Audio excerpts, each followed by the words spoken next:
ప్రజలకు ఉపయోగపడే సేవా కార్యక్రమాలు చేయటంలో టీజీవీ సంస్థలు ఎప్పుడూ ముందుంటాయని కర్నూలు నియోజకవర్గ తెలుగుదేశం పార్టీ ఇన్ఛార్జ్ టీజీవీ సంస్థల చైర్మన్ టీజీ భరత్ అన్నారు.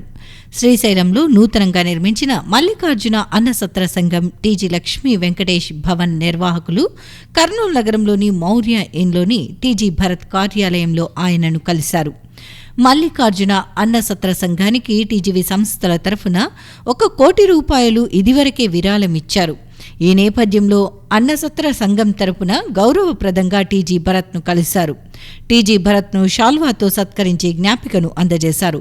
అడగకుండానే అన్నసత్రానికి భారీ విరాళం ఇచ్చినందుకు కృతజ్ఞతలు తెలిపారు. ఈ సందర్భంగా టీజీ భరత్ మాట్లాడుతూ ప్రజాసేవకు టీజీవీ సంస్థల సహకారం ఎప్పటికీ ఉంటుందన్నారు.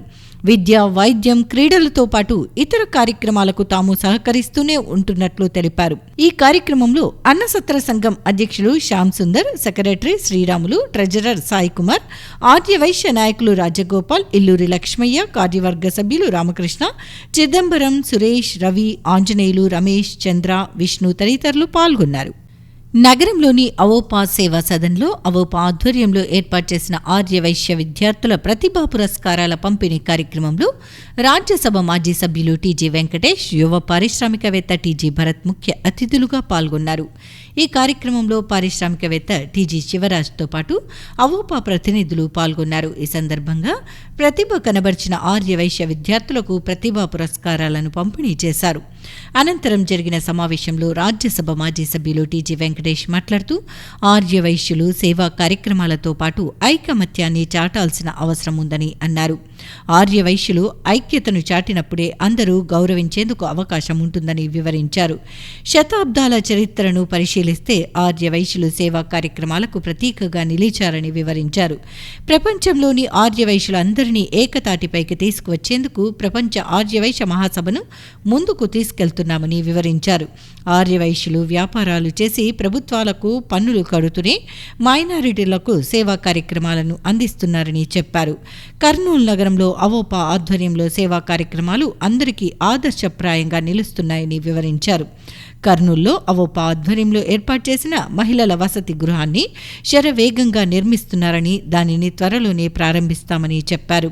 భవిష్యత్తులో అవోపా ఏ కార్యక్రమం చేపట్టినా దానికి సహాయ సహకారాలు అందజేసేందుకు ముందుకు ఉంటామని చెప్పారు. ఆర్యవైశ్యులు సాంప్రదాయ వ్యాపారాలను కొనసాగిస్తూనే మారుతున్న పరిస్థితులకు అనుగుణంగా ముందుకు సాగాలని కోరారు. ముఖ్యంగా ఆర్థికంగా ఉన్నవారు భూములను కొనుగోలు చేసి పెట్టుకుంటే వాటి ధరలు పెరిగి కోటీశ్వరులుగా అయ్యే అవకాశం ఉంటుందని చెప్పారు. ప్రపంచంలోని అన్ని దేశాల్లో జనాభా తక్కువ, భూమి ఎక్కువగా ఉందని, అయితే మన దేశంలో భూమి తక్కువ, జనాభా ఎక్కువగా ఉన్నారని, అందుకే భూమి విలువ ఎప్పుడూ పెరుగుతూ ఉంటుందని చెప్పారు. అనంతరం యువ పారిశ్రామికవేత్త టీజీ భరత్ మాట్లాడుతూ ఆర్యవైశ్య సామాజిక వర్గానికి సంబంధించి అవోపా సేవా కార్యక్రమాలతో ముందుకు వెళ్తోందని వివరించారు. రాష్ట్రంలోనే కర్నూలు అవోపా అందరికీ ఆదర్శప్రాయంగా సేవా కార్యక్రమాలను కొనసాగిస్తోందని చెప్పారు. ప్రతిభ కనబరిచిన ఆర్యవైశ్య విద్యార్థులకు ప్రతిభా పురస్కారాలను అందజేయటం అభినందనీయమని చెప్పారు. ప్రస్తుతం ఉన్న పోటీ ప్రపంచంలో విద్యార్థులు ఎప్పటికప్పుడు అన్ని అంశాలపై అవగాహన పెంచుకోవాల్సిన అవసరం ఉందని చెప్పారు. ప్రస్తుతం ఆర్టిఫిషియల్ ఇంటెలిజెన్స్ వేగంగా అభివృద్ధి చెందుతోందని, దానికి పోటీగా విద్యార్థులు తమ ఆలోచన శక్తిని పెంపొందించుకోవాలని సూచించారు. విద్యార్థులు అదృష్టాన్ని మాత్రమే నమ్ముకోరాదని, కష్టపడి పనిచేయటాన్ని అలవాటు చేసుకోవాలని సూచించారు. అవోపా అందించిన ప్రతిభా పురస్కారాలను ఆర్యవైశ్య విద్యార్థులు సద్వినియోగం చేసుకుని జీవితంలో ఉన్నత స్థాయికి ఎదగాలని ఆయన ఆకాంక్షించారు. మిత్రులారా, మన ఏ కులం తీసుకున్నా మిగతా కులాలు కొద్దిగా రెచ్చిపోతుంటారు. ఒక ఆర్యవైశ్యుల్ని మాత్రం మన వైశ్యుల గురించి మనం మాట్లాడినా, వైశ్యుల గురించి మనం సభలు పెట్టినా అదేదో కుల సభగా తీసుకోరు. వైశ్యులకు ఆ హక్కు ఆటోమేటిక్గా మనకు వచ్చింది, అందరి యాక్సెప్టెన్స్ ఉంటుంది. అది ఎందుకు వస్తూ ఉందంటే మోస్ట్ ఆఫ్ ద ఆర్గనైజేషన్ ఎక్కడో కొన్ని ఒక 2-3 ఆర్గనైజేషన్స్ తప్ప మోస్ట్ ఆఫ్ ద ఆర్గనైజేషన్స్ వాళ్ళ దాంట్లో కానీ, వారి సహాయ సహకారాలు కానీ, వాళ్ళు శ్రమించి ఆర్గనైజేషన్ రన్ చేసే దాంట్లో కానీ, వారికున్న గొప్పతనంతో మమ్మల్ని ఒక కులంగా చూడరు, మమ్మల్ని అందరి వారిగా చూస్తారు. మనం కూడా అందరినీ మన వాళ్ళుగానే చూస్తాం. ఎందుకంటే మనం ఒక కొట్టెడు వ్యాపారం ఉందనుకోండి, ప్రతి ఒక్కడు వస్తాడు, అన్ని కులస్తులు వస్తారు, అన్ని మతస్థులు వస్తారు, అందరూ వస్తారు మన అంగడికి. సో అందరూ వ్యాపారంలో పంచుకుంటారు. కొన్ని మీరు హిస్టరీ చదివితే 100 సంవత్సరాల కిందట, 1000 సంవత్సరాల కిందట ప్రతి పల్లెలో వైశ్యులే ఒక దాతృత్వంతో ఉండి ఒక బ్యాంకు వరకు కూడా, అంటే అప్పుడు బ్యాంకులు లేవు, మన వైశ్యుల బ్యాంకులే, మన ఎవరు వైశ్యుల కుటుంబం ఉంటే వాళ్ళే, ఎవరికైనా ఆపద వచ్చిందంటే వైశ్యులే, సహాయ సహకారాలు అందియాలంటే వైశ్యులే, దాన ధర్మాలు చేయాలంటే వైశ్యులే, పూజలు పునస్కారాలు చేయాలంటే వైశ్యులే. ఇవన్నీ మొత్తం మన కమ్యూనిటీ వాళ్ళు చేసేవాళ్ళు. మన వాళ్ళు చాలా కష్టపడ్డారు, ఎదిగినారు. బాగా కష్టపడి సంపాదించినందుకు అప్పుడు, ఇప్పుడు మళ్ళీ సంపాదన తగ్గింది, బాగా సంపాదించినందుకు రాజ్యాంగంలో మనకు ఒక పనిష్మెంట్ పెట్టారు. ఏమంటే మనం సంపాదించాలా, ట్యాక్సులు కట్టాలా, మిగతా వాళ్ళని చూసుకోవాలా.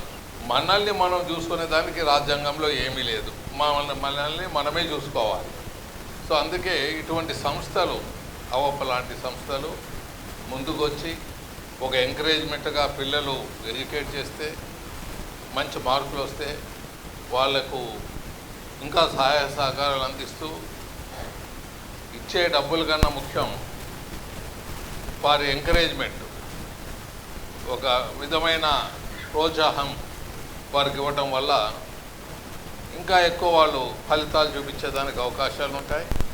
ఇప్పుడు ప్రపంచంలో ఎక్కడ పోయినా మనవారు ఎంతో ఆనందంగా, ఎంతో ఆప్యాయతతో పలకరిస్తుంటారు, కలుస్తుంటారు, మాట్లాడుతుంటారు. ఇప్పుడు సభలు పెడుతున్నాము, ఎక్కడ పోయినా ఒక మీటింగ్ అంటారు, సభ అంటారు.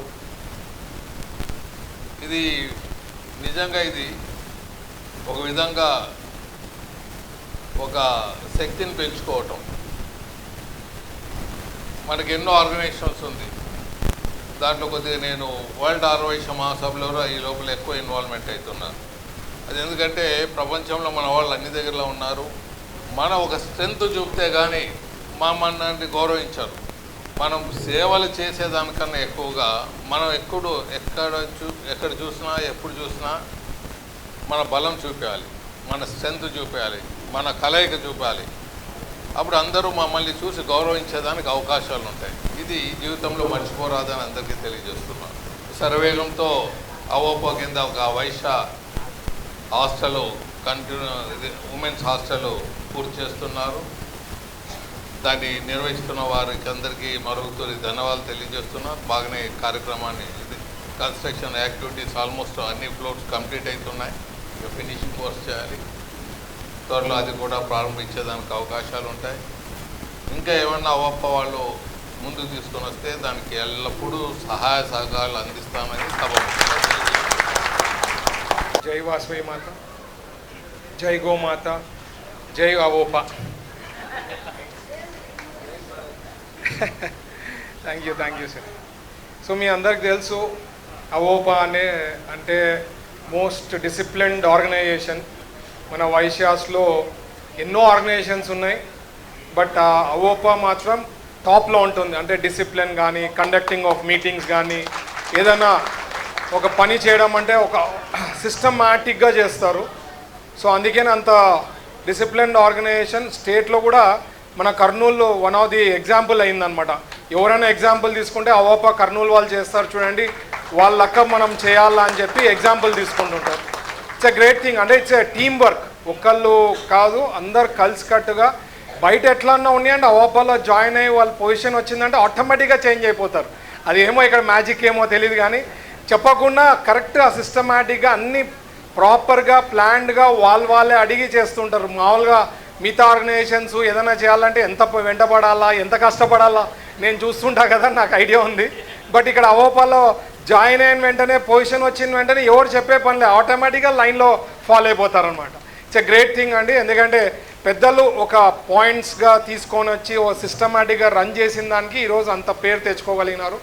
అండ్ ఇది కూడా ఎంత సిస్టమేటిక్గా పిల్లలకి అంటే గుర్తించి అమౌంట్స్ ఇవ్వడం అనుకోండి, సరైన వాళ్ళకి అందజేయడం అనుకోండి, మరి దానికి రికవరీ సిస్టమ్ కూడా పెట్టడం అనుకోండి.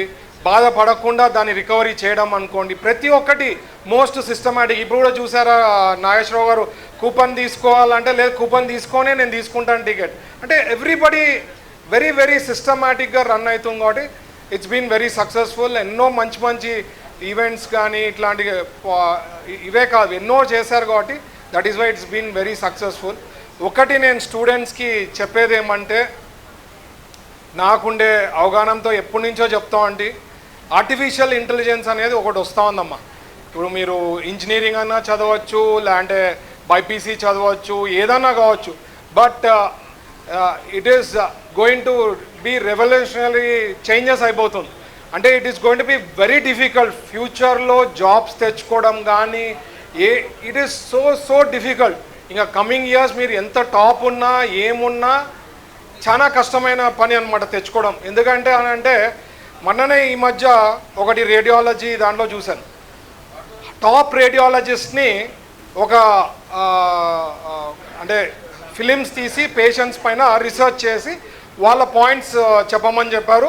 ఆర్టిఫిషియల్ ఇంటెలిజెన్స్ రన్ చేసి దాని మీద రివ్యూ ఇమ్మని చెప్పడం జరిగింది. బట్ ఆర్టిఫిషియల్ ఇంటెలిజెన్స్ ఎంత పర్ఫెక్షన్ ఇచ్చింది అనేది ఈవెన్ రేడియాలజిస్ట్ కూడా అంత మ్యాచ్ చేయలేకపోయినారు.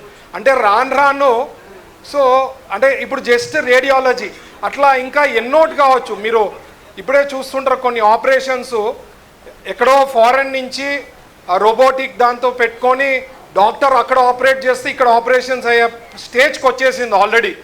సో ఒకవేళ ఆర్టిఫిషియల్ ఇంటెలిజెన్స్ టేక్ ఓవర్ చేస్తే it will be very difficult. So నేను అనేది మనం చేసే చదువుతో పాటు చాలా నాలెడ్జ్ పెంచుకుంటేనే సర్వైవ్ అయ్యేదానికి అవకాశం ఉంటుందనేది నేను చెప్పదలుచుకున్నాను. మీ అందరికీ తెలుసు లక్ అనేది ఒకటి, హార్డ్ వర్క్ అనేది ఉంటుంది. లాంగ్ రన్లో hard work is going to be very very crucial and sustain అయ్యేదానికి మనం పెరిగేదానికి అట్లే ఉండేదానికి అవకాశం only if you have that hard work nature ఉండి కష్టపడేదానికి నాలెడ్జ్ని రకరకాల అన్నిటికీ గ్రాస్ చేసుకుంటేనే బాగుపడేదానికి అవకాశం ఉంటుంది. ఎందుకంటే పిల్లలకి మీకు చెప్పేది నేను అయిపోయినా ఈరోజు నేను టాపర్ వచ్చినా లేదంటే I have done great things in life అనుకుంటే సరిపోదు. మీరు హైలీ కాంపిటేటివ్ వరల్డ్లోకి ఎంటర్ అవుతున్నారు. మేము చదివే టైంకి మీరుకి there is a huge vast difference. So అన్నిట్లో మీరు అవగాహన పెంచుకుంటేనే సర్వైవ్ అయ్యేదానికి అవకాశం ఉంటుంది, లేదంటే it is going to be very very difficult. అందుకనే I just thought I just share my experience. And luck అనేది ఒకసారి అవుతుంది, but hard work will long lasting. So hard work మీరు చదివే టైము చేసే time put in all your efforts, అన్ని బుల్లెట్స్ని దాని మీద పెట్టేసేయండి. అంటే పుట్ ఆల్ యువర్ ఎఫర్ట్స్, తర్వాత you can enjoy your life. ఈ టైంలో మీరు లక్ వచ్చింది నేను అయిపోయినాను ఏదో సాధించుకున్నామంటే future is going to be very very difficult. So ఈ టైంలో హార్డ్ వర్క్ అనేది ఇప్పుడు అయినా కానీ కంటిన్యూ చేయండి, కంప్లీషన్ అయ్యండి, రకరకాల స్కిల్స్ డెవలప్ చేసుకోండి, then only will be successful in life. Otherwise it's going to be very difficult. ఇంకా పెద్దవాళ్ళు అయిపోయిన వాళ్ళకి ఒక సిస్టమాటిక్ ఒక ఏజ్ ఉంటుంది, బట్ యంగ్ చిల్డ్రన్ యంగ్ వాళ్ళకి నేను చెప్పేది మాత్రం you have to work very very very hard అండి. అందుకే నేను చెప్తా, ఎప్పుడైనా సిటీ చిల్డ్రన్కి మన టౌన్ పిల్లలకి మీరు ఎగ్జాంపుల్ ఒక సాటే తీసుకోండి. ఫారెన్ బాల్ ఆ సాట్కి మన వాళ్ళు టాపర్లు ఉంటారు, 99%, ఈవెన్ సమ్టైమ్స్ 100 కూడా కొట్టిన వాళ్ళు ఉంటారు. బట్ సేమ్ థింగ్ అక్కడ హైదరాబాద్లో చదివే పిల్లలు 80s 90s తెచ్చుకున్న వాళ్ళ సాట్ స్కోర్లో వచ్చేసరికి it is going to be very very complex, very difficult. ఎందుకంటానంటే వాళ్ళు ఎగ్జామ్స్ రాసినప్పుడు మ్యాథ్స్లో బాగా తెచ్చుకుంటారు, ఇంగ్లీష్లో మనము బ్యాక్ అయిపోతుంటాం. Will not be able to score more than 1150 1200. మంచి యూనివర్సిటీ రావాలంటే 1400 1350 1450 ఆ రేంజ్లో వస్తేనే you can get in to good universities. So నేను చెప్పేది, so try to read news papers, magazines, novels. ఈ హ్యాబిచువాలిటీ అనేది పెంచుకుంటేనే బాగుంటుంది. ఎందుకంటే ఇక్కడ మన వాళ్ళు ఏమనుకుంటా అంటే బుక్స్ చదివినాము, ర్యాంక్ వచ్చింది, నేను టాపర్ ఉన్నాను అంటే సరిపోదు. That is what I'm trying to tell you. And ఈ మధ్య మీరు చాట్ జీపీటీ పిల్లలు తెలుసు కదమ్మా, చాట్ జీపీటీ గురించి విన్నారా? ఇప్పుడు ఈవెన్ యాప్ కూడా వచ్చేసింది, chat GPT app. So you ask any అంటే ఐటీకి సంబంధించింది ఏదైనా ఒక ప్రోగ్రామ్ రన్ చేయాలంటే మొన్ననే నా ఫ్రెండ్ చెప్తుండే, ఐటీలో ఎక్కడో పని చేస్తున్నాడు, ఒక వాళ్ళకు ఒక చెప్పినారు చేయమని చెప్పి, ఆయన ఎందుకులే వీళ్ళు ట్రై ఇన్ చాట్ జీపీటీ అని చెప్తే ఫామ్లా which takes at least 15-20 days, it has given the formula within just 3 minutes or less than 3 minutes. That's the capacity. Artificial intelligence అంత ఎత్తుగా ఎదిగిపోతోంది. సో మనం అనేది స్కిల్స్ కానీ ఆల్రౌండ్ పెంచుకోకపోతే మాత్రం it is going to be very very tough.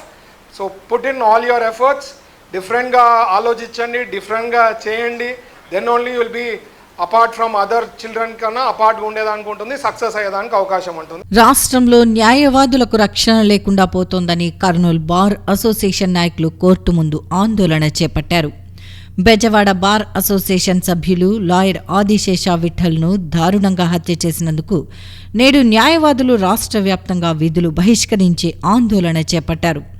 ఆందోళనలో భాగంగా Kurnool court ముందు న్యాయవాదులు విధులు బహిష్కరించి కేంద్రంలోనూ రాష్ట్రంలోనూ న్యాయవాదులకు రక్షణ లేకుండా పోయిందని, న్యాయవాదిని హత్య చేసిన దుండగులను కఠినంగా శిక్షించాలని న్యాయవాదులు ఈ సందర్భంగా డిమాండ్ చేశారు. ఈరోజు బార్ అసోసియేషన్ మేము కోర్టులో విధులను బహిష్కరించడానికి కారణం ఏమంటే, మాకు మా సభ్యుడు అంటే బెజవాడ బార్ అసోసియేషన్ సభ్యుడు ఆదిశేష విఠల్ బాబును అన్యాయంగా అక్రమంగా నిర్బంధించి కిడ్నాప్ చేసి అతన్ని హత్య చేసి పూజ చేసినారు. కాబట్టి అతనుకు నిరసనగా మేమందరము అడ్వకేట్స్ము ఒక యూనిట్గా ఉంటూ దాన్ని ఖండిస్తూ ఈరోజు నిరసన కార్యక్రమం చేపట్టినాం. దేశవ్యాప్తంగా అన్ని రాష్ట్రాల్లో న్యాయవాదుల మీద విపరీతమైన దాడులు చేస్తున్నారు, హత్యలు చేస్తూ ఉన్నారు.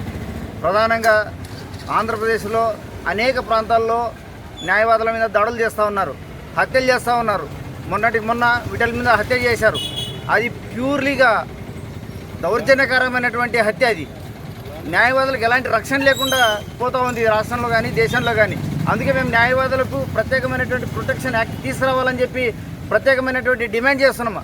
అందులో భాగంగానే ఈ హత్యలకు నిరసనగా, న్యాయవాదుల మీద దాడులకు నిరసనగా ఈరోజు రాష్ట్ర వ్యాప్తంగా నిరసన తెలియజేయాలని, బాయ్కాట్ చేయాలనేటువంటి ఉద్దేశంతో ఈ కార్యక్రమం చేయడం జరుగుతూ ఉంది. కావున దయచేసి న్యాయవాదులు అందరూ సహకరించినందుకు అందరికీ ధన్యవాదాలు 5 తరఫున తెలియజేస్తా ఉన్నాను. నగరపాలక సంస్థకు సంబంధించిన స్టాండింగ్ కమిటీ ఎన్నికలను రద్దు చేసి తిరిగి కొత్త నోటిఫికేషన్ జారీ చేయాలని కోరుతూ నగరపాలక సంస్థ కమిషనర్ భార్గవ తేజకు తెలుగుదేశం పార్టీకి చెందిన కార్పొరేటర్లు, టీడీపీ నాయకులు వినతి పత్రం సమర్పించారు. ఈ సందర్భంగా వారు మాట్లాడుతూ నగరపాలక సంస్థకు సంబంధించిన స్టాండింగ్ కమిటీ ఎన్నికలను నిబంధనలకు విరుద్ధంగా నిర్వహిస్తే ఆందోళన కార్యక్రమాలను నిర్వహిస్తామని చెప్పారు. నగరపాలక సంస్థకు చెందిన స్టాండింగ్ కమిటీ ఎన్నికలకు సంబంధించి ఈ నెల 18వ తేదీ నోటిఫికేషన్ విడుదల చేశారని, 28వ తేదీ మధ్యాహ్నం 3 గంటల్లోగా నామినేషన్ల ఉపసంహరణకు గడువు విధించారని చెప్పారు. అయితే నగరానికి చెందిన ఒక కార్పొరేటర్ మధ్యాహ్నం 3 గంటల 20 నిమిషములకు తమ నామినేషన్ ఉపసంహరించుకున్నారని, ఇది నిబంధనలకు విరుద్ధమని చెప్పారు. ఈ నేపథ్యంలో స్టాండింగ్ కమిటీ ఎన్నికలను రద్దు చేసి నూతన నోటిఫికేషన్ ఇచ్చి తిరిగి ఎన్నికలు నిర్వహించాలని వారు కోరారు. అందరికీ నమస్కారం అండి.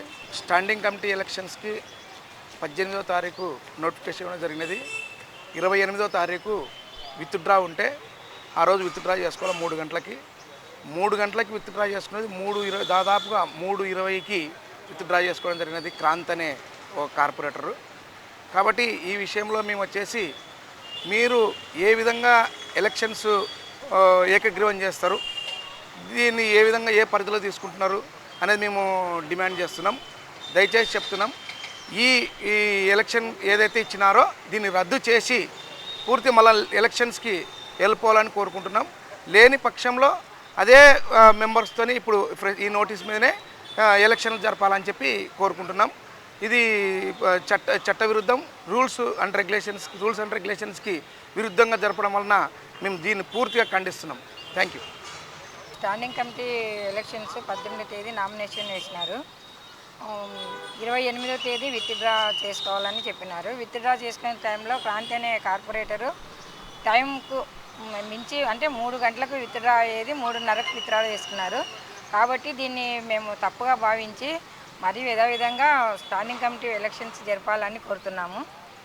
లేని పక్షంలో మేము దీనిపై చర్య తీసుకుంటామని చెప్తున్నాం.